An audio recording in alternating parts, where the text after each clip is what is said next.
सम्राट चौधरी क्या थे? साधु यादव के गैंग में एक बदमाश युवा नेता थे। अभी तक तो साधु यादव को ही लोग बोल रहा था। हाँ। अभी राकेश कुमार कहां से आ गए उसमें? अभी उनको बोलने तो दीजिए। आदमी जब बोलेगा तभी तो फंसेगा। 7 साल में तो ये लोग के छाती पे अभी मूंग दलने के लिए हम हैं यहाँ। आज से पहले आपने सुना था कि कोई राकेश कुमार, शिल्पी गौतम रेप और मर्डर में सुना कुछ नहीं ना सुने? मैंने तो कवर भी किया, नहीं सुने थे ना? नहीं सुने थे। अब वो ये कह रहे कि मैं राकेश कुमार वो नहीं हूँ, दूसरा वाला है। तो कौन है ये बता दो। नहीं है तो हम लोग बता देते हैं कौन है, जारी कर देते हैं सीबीआई से रिपोर्ट। अभी काहे घबरा रहे हैं?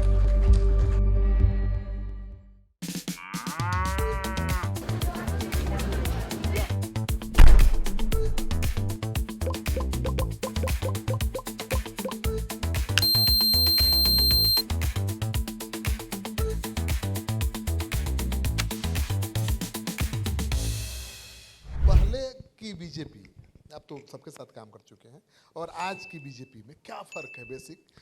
अब आज जो बिहार में बीजेपी है वो बीजेपी है ही नहीं।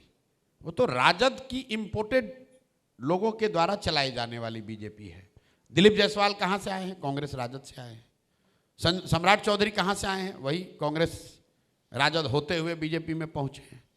जो भी भाजपा की ऊपर की लीडरशिप है, और जरा देख लीजिए कि उन्होंने राजनीति कहाँ से शुरू की, किस तरह की यात्रा रही है। कोई बीजेपी के लोग थोड़ी ना है। और ऐसा नहीं है कि कोई बीजेपी का होगा तो वो गलत नहीं हो सकता है, लेकिन आप बीजेपी में काम करने वाले जो वहाँ के वर्कर हैं, वहाँ के नेता हैं, वो खुद कह रहे हैं कि ये बाहर से आके सब कब्जा कर लिया है। अश्विनी चौबे तो लगातार बोलते रहे हैं। अश्विनी चौबे बोल रहे हैं तो उनको बोलना ना चाहिए, पार्टी में ना बोलना चाहिए। यहाँ के बोलने से क्या होगा? वो भी चाहते हैं कि बेटवा को टिकट मिल जाए, उसके बाद देखेंगे। अब वो क्या चाहते हो तो आपको ज़्यादा बेहतर पता है, लेकिन आरके सिंह जी या अश्विनी चौबे जो बोल रहे हैं वो कहीं ना कहीं उस दल में उन लोगों की पीड़ा को दिखाता है जो समझते थे। वो ठीक थे कि नहीं मैं नहीं जानता हूँ, जो समझते थे कि उनका दल दूसरों से अलग है। आज राजद को चलाने वाला भाई सम्राट चौधरी क्या थे? साधु यादव के गैंग में एक बदमाश युवा नेता थे।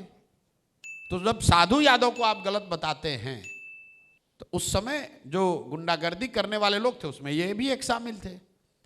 इसीलिए मैंने आज बोला है कि शिल्पी गौतम वाले पूछे कि नहीं पूछे? हाँ पूछा, तो वो कहा कि वो हम राकेश कुमार थोड़े थे। अच्छा, तो साधु यादव यहाँ आए थे, वो भी आए थे। अच्छा, उनको बोला इनसे पूछ लीजिएगा। ना मतलब वो थे कि नहीं थे? राकेश कुमार कोई था कि नहीं था? राकेश कुमार था कोई। अच्छा, हम नहीं थे। हम ये नहीं थे, नहीं, ये बोल दिए हैं। हाँ। तो हम अब जारी कर देते हैं सीबीआई से रिपोर्ट।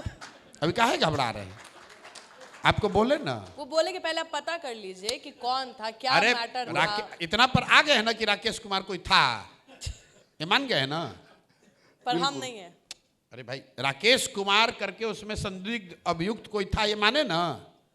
अब कौन राकेश कुमार है उसका आइडेंटिटी जारी कर देंगे।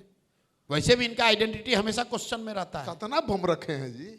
अरे भाई, हम ये अपने सब आप सीआईडी में जाना चाह रहे थे, गलती से इस लाइन में आ गए। नहीं, सीआईडी में जाने की जरूरत क्या है? हमने बोला। अच्छा ये बताइए, आज से पहले आपने सुना था कि कोई राकेश कुमार, शिल्पी गौतम रेप और मर्डर में कुछ नहीं ना सुने? मैंने तो कवर भी किया, नहीं सुने थे ना? नहीं सुने थे। अभी तक तो साधु यादव को ही लोग बोल रहा था। हाँ। अभी राकेश कुमार कहां से आ गए उसमें?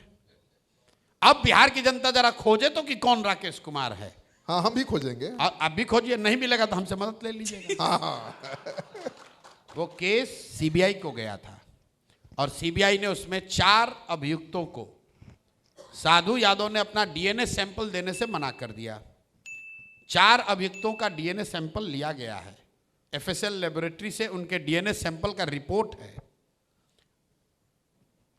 अभी उनको बोलने तो दीजिए। हम आदमी जब बोलेगा तभी तो फंसेगा। जब अशोक चौधरी बोले कि हमारे एक को इकट्ठा हो नहीं है, तो अपना पेपर जारी किया गया।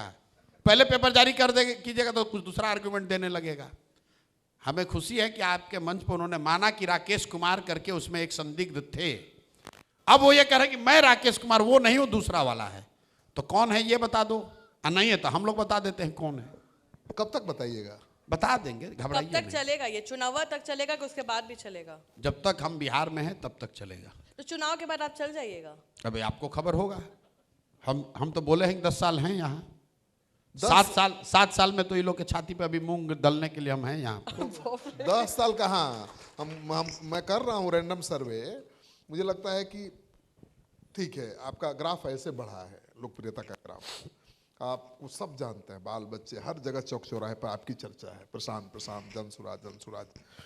लेकिन सत्ता पर काबिज होने के लिए मुझे लगा, अपना अनुभव, थोड़ा और समय लगेगा, थोड़ा और मेहनत करना पड़ेगा, क्योंकि नैरेटिव सेट आप इस नजरिए से देख रहे हैं कि सत्ता पर काबिज होना है।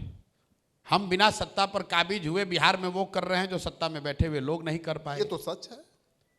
बिहार में वृद्धों का पेंशन 400 में जो सत्ता में रहा, विपक्ष में रहा, वो तो नहीं बढ़वा पाया, 400 से 410 नहीं करवा पाया, 1100 हो गया। हम लोग सत्ता और विपक्ष में नहीं रहने के बावजूद आंगनवाड़ी वर्कर को, जिनको नीतीश कुमार ने यहाँ दौड़ा दौड़ा के मरवाया, आशा के वर्कर को यहाँ मरवाया, रसोईया पर लाठी चलवाया, उनका सबका मानदेय सैलरी बढ़ गया। जो नीतीश कुमार ने विधानसभा में खड़े होकर कहा कि 94 लाख परिवार को 2-2 लाख रुपए देंगे, 94 लाख को नहीं दिया, चलिए 75 लाख लोगों को तो 10-10 हज़ार रुपया मिला 2 लाख में। झूठे बोला, 2 लाख नहीं दिया, 10 हज़ार दिया, लेकिन दिया तो हम लोग तो वो कर रहे हैं जो कि लोग सत्ता और विपक्ष में बरसों बैठकर नहीं कर पाए।